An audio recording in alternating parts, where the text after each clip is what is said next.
इसलिए कहता है ना, कोई अगर किलो का शेर है तो कोई 1.25 किलो का शेर है। ये मेरे अपने चचेरेदार भाई हैं, मास्टर है माशाल्लाह। बहुत ही कम उम्र में अल्लाह ने नवाज दिया, मास्टर है माशाल्लाह। इसमें बहुत ही खुशी है मुझे। Please come on the stage mister blaster.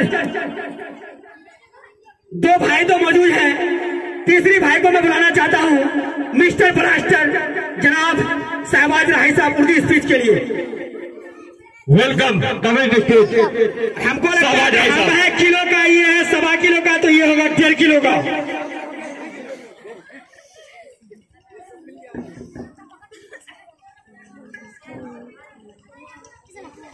अस्सलाम वालेकुम वरहमतुल्लाहि वबरकातुहू। वालेकुम अस्सलाम वरहमतुल्लाहि वबरकातुहू। आप लोग के मुंह में आवाज नहीं है क्या? नहीं लग रहा कोई भी वालेकुम कहा होगा।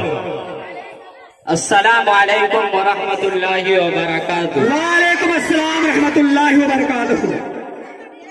अल्हम्दुलिल्लाहि वहदा वस्सलातु वस्सलाम अला मन ला नबिय्य बादा। तशरीफ फरमाए हुए हमारे भाई के दोस्त मास्टर नासिर साहब, मैं उनका बहुत शुक्रगुजार हूँ। बहुत खुशी की बात यह है कि आज हमारे बीच मास्टर मुनीर साहब तशरीफ फरमा चुके हैं और आप तमाम हजरात का मैं शुक्रगुजार हूँ। वह मुशफिक जनाब अफसार सर का और यूसीसी के इन सारे नौशगुफ्ता फूलों का,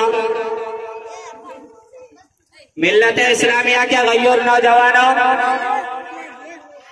सरजमीन हिंदुस्तान का चप्पा चप्पा और गुलिस्तान हिंद का पत्ता पत्ता और बोटा बोटा इस बात पर शाहिद है कि हिंदुस्तान के मुकद्दस सरजमीन पर जब तन के घोड़े मगर मन के काले नापाक अंग्रेजों का साया पड़ा और जब ये साजिशी कौम हिंदुस्तान के तख्त ताज का मालिक बन बैठी, तो सबसे पहले अंग्रेजी इख्तिदार के खिलाफ इल्म बगावत हमने बुलंद किया। रास्ते के गुर्बत और दूरी से बेफिक्र, खतरात से बेफिक्र, राहों के खतरात से बेफिक्र होकर मुल्क की आजादी की तलाश में हमने जिस्म फांसे के फंदों को चूमकर मंजिल का निशान पूछा, तो कभी अपने जिस्म को लौलहान करवाया, आग के अंगारों में जाना पसंद किया। यहाँ तक कि इस मुल्क की आजादी के लिए हमने माल्टा के कोठरियों को अपना वतन बनाया। दोस्तों, इस तरह सदियों की गुलामी के बाद हमारा मुल्क हिंदुस्तान अंग्रेजी इख्तिदार से आजाद हुआ और हम सब हिंदू मुस्लिम सिख ईसाई सब मिलकर जमहूरियत का रास्ता इख्तियार किया ताकि करोड़ों हिंदुस्तानी इस आजादी के दौलत से सरफराज हो सके। लेकिन दोस्तों, यूं मिले वतन के लोग हमसे आजादी के बाद जैसे बेहिस बाप कोई दूसरी शादी के बाद। मिल्लत इस्लामिया के गय्यूर नौजवानों, जब अब तारीख का मुताला कीजिए, तारीख का किताब को उठाइए। आजादी के बाद मुसलमानों के साथ किस किस तरह का रवैया इख्तियार किया गया, कितना जुल्म और इब्तिदाद के हथियार इस्तेमाल किए गए। कभी इखलाक का कत्ल किया जाता है, तो कभी मुजफ्फरनगर में हमारी माँ और बहनों की इज्जत से खेला जाता है, तो कभी गुजरात में हमारे इन छोटे छोटे मासूम बच्चों को गाजर और मोले के तरह काट कर फेंक दिया जाता है। मजलूम सही मजबूर नहीं है हम, मजलूम सही मजबूर नहीं है हम। अगर जिद में आ जाए तो ताली से कोहराम मचा देंगे। वाह बेशक। मिल्लत इस्लामिया के गय्यूर नौजवानों, आज हमारे आज़ानों पर पाबंदी लगाई जा रही है, हमारे मसाजिद को मिस्मार किया जाता है, मकातिब पर कड़ी नजर डाली जा रही है। हद तो यह हो चुकी है कि हमारी शरीयत पर मदाखिलत की जा रही है। कभी आजान पर पाबंदी, कभी तलाक सलासा पर आवाज़ें उठाई जा रही है। सुनो, हम इस बैनर तले, तिरंगा बैनर तले, हम इस हुकूमत तक अपनी आवाज को पहुंचाना चाह रहा हूँ। क्या है फिरका परस्त ताकतों, कान खोल कर सुनो, कान खोल कर सुन लो। जब तक इस धरती पर एक कलमा वाला जिंदा रहेगा, कोई माँ का लाल पैदा नहीं हुआ जो हमको इस धरती से निकाल सकता है। जब तक एक कलमा वाला यहाँ पर रहेगा, वह कलमा पढ़ता रहेगा। हम कलमा पढ़े हैं, पढ़ते हैं और रोज़े क़यामत तक पढ़ते रहेंगे। बेशक हम कल भी अपने देश के लिए, अपनी शरीयत के लिए सूली पर चढ़ते थे और आज भी चढ़ सकते हैं, लेकिन दोस्तों हम अपनी शरीयत पर आंच आने नहीं दे सकते। आज क्या हुकूमत कह रहा है, हिंदुस्तान से मुसलमान मोहब्बत नहीं करते, तो क्या इन खड़े हुए जो खड़े होकर पेशाब करता है, हम उनसे मोहब्बत करना सीखें? अरे अल्लाह के रसूल ने हमको मोहब्बत करना सिखा दिया है और कुरान ने हमको मोहब्बत करना सिखा दिया है कि वतन से किस तरह मोहब्बत की जाती है। और आज यह हुकूमत हमसे कह रही है कि मुसलमान हुकूमत, मुसलमान की जितनी ताकतें हैं यह मोहब्बत वतन से नहीं करते, बल्कि अपनी शरीयत से, अपने इस्लाम से, अपने ईमान से करते हैं।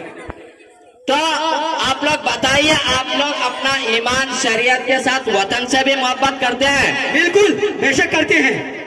तो यहाँ से आवाज उठाइए कि आप कान खोलकर सुनो हुकूमत के जब तक यहाँ पर हिंदुस्तानी, एक मुसलमान हिंदुस्तानी रहेगा, आपके वतन के लिए आवाज उठाया है और उठाता था और उठाएगा।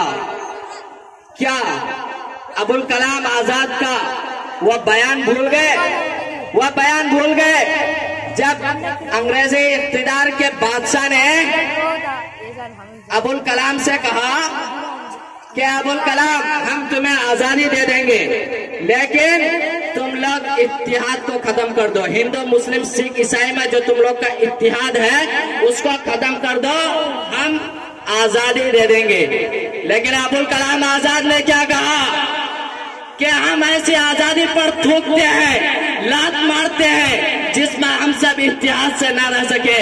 तो हमारा मुसलमान जो अल्लामा अबुल कलाम आजाद, जिसका बहुत बड़ा रोल रहा है हिंदुस्तान की आजादी में, उसने उस वक्त इस बात का जवाब दिया था।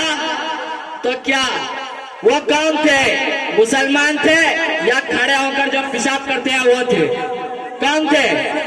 वो थे मुसलमान, इस्लाम का रहबर, देश का रहबर, जिसका नाम अबुल कलाम था। इस तरह मुसलमानों का बहुत बड़ा रोल रहा है। अब मैं अपने बयान को खत्म करूंगा क्योंकि यहाँ पर अभी बहुत सारे प्रोग्राम बाकी हैं। हमारे सामने यूसीसी कोचिंग है, हम उसके बारे में आज रात में सोचकर कुछ अशार बनाए थे कि मेरी सांसों में इजाफा होता है, मेरी सांसों में इजाफा होता है जब यूसीसी का दीदार होता है। मेरी सांसों में इजाफा होता है जब यूसीसी का दीदार होता है। हम सबको इस दर्जा तक पहुंचा दिया है अफसर संघ ने, हम सबको उस दर्जा तक पहुंचा दिया है अफसर संघ ने। जब कहीं मिले माइक तो फटा देता है, कहीं मिले माइक तो फटा देता है। अस्सलाम वालेकुम। इसलिए कहे ना कि अगर मैं 1 किलो का तो मेरा मास्टर साहब 1.25 किलो का तो मेरा रहा भाई 1.5 किलो का, उसने वो कमाल करके दिखाया 5 किलो का स्टेज में। अब मैं प्रोग्राम को आगे बढ़ाते वक्त के किल्लत आमनगीर है, please come on the stage miss Darakhsha group. मेरे प्यारे वतन तू सलामत रहे। साथी आराम कर।